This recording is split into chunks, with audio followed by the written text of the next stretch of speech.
todos, sejam muito bem-vindos à aula de hoje. E hoje falaremos sobre os elementos anormais na urina.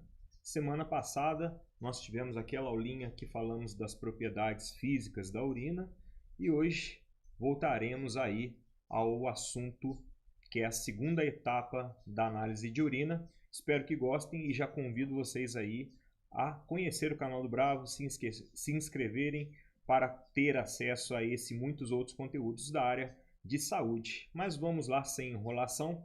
Os elementos anormais da urina são aquelas substâncias que podem ser encontradas na urina em pequenas quantidades, porém, dependendo do nível que elas se apresentam, pode indicar determinados tipos de patologia.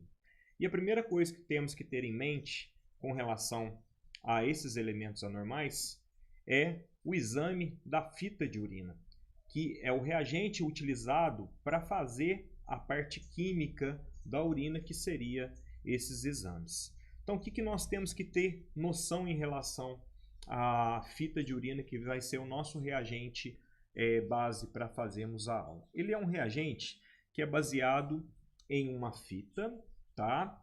Contendo várias reações químicas que ficam em quadrantes, e essas reações químicas, elas automaticamente são ativadas após o contato com a urina, certo? Então nós temos que ter, a princípio, alguns cuidados básicos com essa fita de urina, que seria justamente a sua conservação. Essas reações químicas que estão impregnadas na fita, elas sofrem por interferências tanto da luz quanto da oxidação provocada pelo oxigênio atmosférico. Então, a caixinha da urina, do kit, tem que ser hermeticamente fechada, com controle de temperatura e umidade, para que não seja deteriorado essas reações. Sempre a amostra da urina também, a gente tem que ter bastante cuidado na coleta para que seja um frasco estéril, que ele não contenha outros componentes que possam vir a interagir com essas reações químicas impregnadas na fita. Uma coisa interessante também é que essa fita tem um local certo para você manuseá-la, que é uma das extremidades, sendo que a outra extremidade serve apenas para inserir na amostra de urina. E quando você insere essa fita na amostra de urina, você tem que deixar ela submergida por cerca de 1 a 2 segundos, para que possa ocorrer realmente o contato e a reação química em si. Depois você pode tirar a fitinha, colocar sobre uma superfície, que pode até ser um papel absorvente para não fazer gotículas, né? E depois que você tira essa fita, você tem que esperar um determinado tempo de reação específico de cada fabricante, para que possa ocorrer as mudanças de cor, porque muitas dessas reações são colorimétricas e ela vai ser o laudo, na verdade, a análise vai ser comparativa com o nível de alteração de cor com base na fita reagente, tá? Então você faz o comparativo das cores e lá vai ter os parâmetros que vai indicar uma cruz ou então determinada concentração em miligramas por decilitro, e é basicamente assim que se faz. A técnica é bem simples, tem que ter apenas alguns cuidados, mas o principal é saber interpretar todos os elementos anormais que podem ser encontrados aí na urina. E basicamente seria essa a fitinha de urina, geralmente é padronizado a embalagem, tá? E ela contém vários retículos aonde você faz o comparativo das cores após inserir a fita dentro do frasco de urina, que é o tubo Falcon. Bom, primeiro componente que nós vamos ter que ter em mente, que seria a glicose. A glicose é um componente normal do nosso organismo, ele vai estar presente tanto no sangue e na urina. Geralmente toda a glicose ela é reabsorvida, ela não é excretada na urina, tá? E quando você tem excreção de glicose na urina, você já pensa logo em doenças metabólicas. Qual que é a principal doença metabólica que pode ter excreção de urina? Seria, logicamente, a diabetes mellitus. Quando você tem um nível de glicose no sangue mais ou menos em torno de 180 mg por decilitro, você já pode ter uma excreção urinária de glicose. E algumas doenças que são raras também pode ter a excreção de glicose na urina, mas porém sem qualquer significado clínico. Ela é uma doença que não causa sintomas ou morbidades aparentes, tá? Que seria, no caso, a síndrome de Fanconi. Ela ocorre devido a uma deficiência na reabsorção de glicose no túbulo contorcido distal, tá certo? No túbulo coletor, quer dizer, me desculpe. Dando continuidade aqui, após a glicose, nós temos a proteína. A proteína é um indicador muito importante da saúde do rim.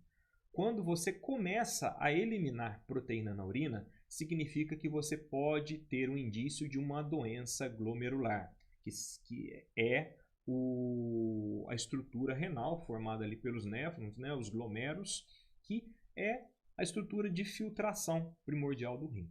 Então, contando uma historinha rapidinha, é a mesma coisa que você tem lá, vamos supor, um coador de café novinho que você acabou de tirar do saquinho. Ele tem os seus poros e você coloca o pó de café nele, joga água quente, ele vai filtrar o café, certo? O funcionamento inicial dele. Conforme vai passando o tempo, devido ao processo de lavagem, de torção, o que vai acontecendo com esses poros? Esses poros vão se dilatando. E quando esses poros dilatam, a próxima vez que você for coar o café, o que vai acontecer? O café vai cair, né? Ele vai ser em parte retido e outra parte ele vai até para o fundo da garrafa. O que significa isso? A filtração ela está sendo ineficiente, ela está liberando parte dos componentes que deveriam ser retidos. Então a filtração é você eliminar o elemento excretor e segurar aqueles elementos primordiais para o nosso organismo. E quando ocorre o caso da liberação de proteínas, nós podemos ter um indício de uma doença glomerular. O que pode causar essas doenças glomerulares?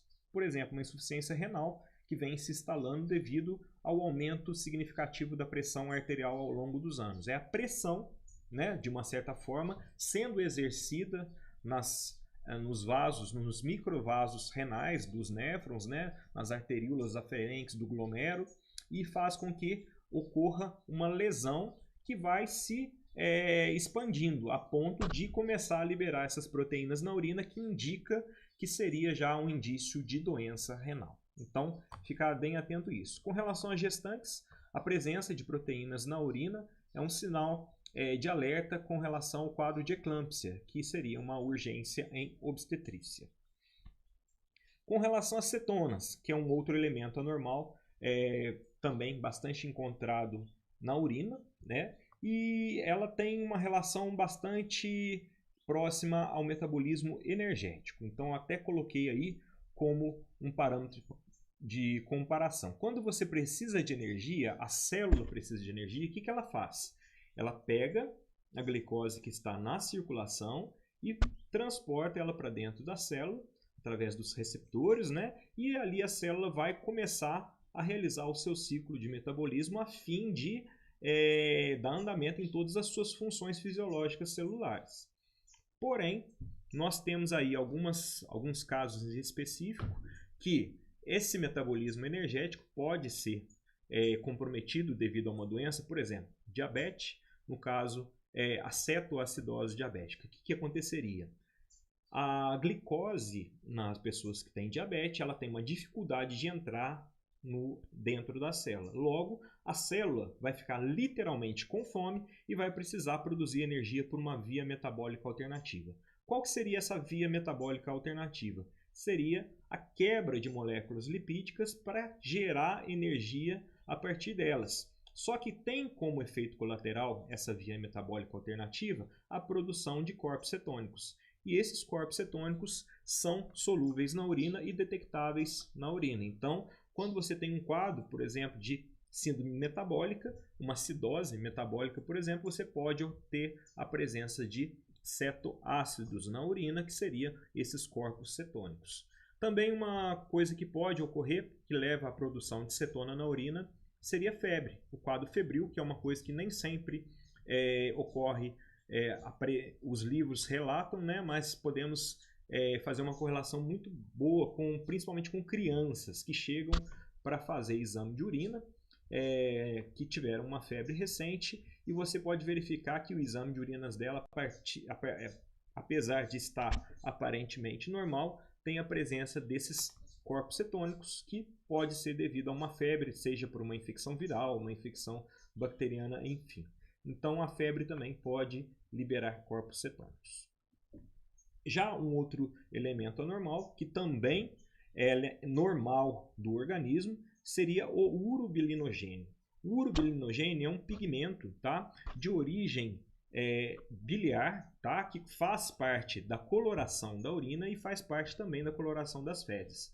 Ele é oriundo do processo metabólico normal da hemólise das hemácias, tá? Enquanto a hemácia, quando ela é hemolizada, ela forma o composto chamado hemoglobina, né? E essa hemoglobina, ao ser digerida, ela forma a bilirrubina indireta, e essa bilirrubina indireta, por sua vez, ela gera o urobilinogênio. Tá? Então, nós temos um processo de renovação celular, renovação das células do sangue, que é contínuo, e essa renovação faz com que nós tenhamos um nível basal de urobilinogênio. Agora, quando você tem uma doença hemolítica mais evidente, você tem um aumento desse urobilinogênio. E esse urobilinogênio também está relacionado a problemas gastrointestinais, que ele pode estar elevado, esse nível de pigmento que pode ser excretado na urina. Então, ficar de olho nesse caso aí. E já falando um pouquinho das bilirrubinas. A bilirrubina já seria um marcador, que é um pigmento, um elemento anormal, que é bastante específico para doenças hepáticas agudas, doenças hepatobiliares, principalmente aquelas que acometem uma grande lesão do tecido hepático, que são os hepatócitos, como, por exemplo, hepatites virais fulminantes, né? Como hepatite A, que é um vírus de hepatite transmissível pela água, hepatite B, hepatite C, que é transmissível através de relações sexuais e sangue. Então, as bilirrubinas, elas indicam uma lesão do parênquima hepático e das vias biliares, tá? E a bilirrubina que é presente na urina é a bilirrubina direta. Essa bilirrubina direta, ela é solúvel em água. E como a urina é formada em sua maior parte de água, o potencial hidrofílico da bilirrubina faz com que ela seja excretada na urina. E essa bilirrubina é a mesma bilirrubina que causa a icterícia, que seria aquela coloração amarela, principalmente no fundo dos olhos, gengiva, língua das pessoas acometidas por doenças hepáticas. Uma coisa também interessante é que a bilirrubina altera significativamente a coloração da urina, que pode ir desde laranja até um âmbar, ou então até uma urina classificada como urina cor de Coca-Cola, que é bem aí característica de hepatites fulminantes. Passando aqui para o sangue. O sangue nós temos basicamente a hematúria, que é microscópica, que nós não conseguimos identificar ela, mesmo em uma urina clara, é possível verificar no microscópio a presença de hemácias, porém ela não é macroscópica. A macroscópica você verifica até pequenos coágulos que podem estar presentes aí na urina residual que fica no vaso sanitário, e ela também pode levar a uma alteração aí significativa da cor.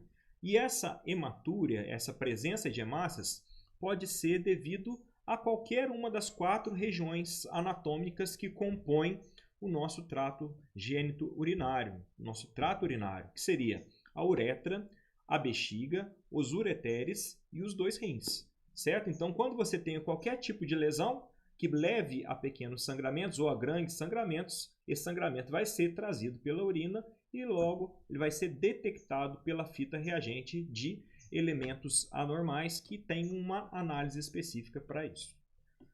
Com relação à bilirrubina, a hemoglobina. A hemoglobina já é o pigmento presente dentro da hemácia, que é o sangue. E quando essa hemácia se rompe, ela coloca para o espaço extracelular o seu pigmento, que é a hemoglobina. A hemoglobina, ela gera uma coloração avermelhada na urina, porém não necessariamente você vai encontrar sangue na urina, as hemácias íntegras.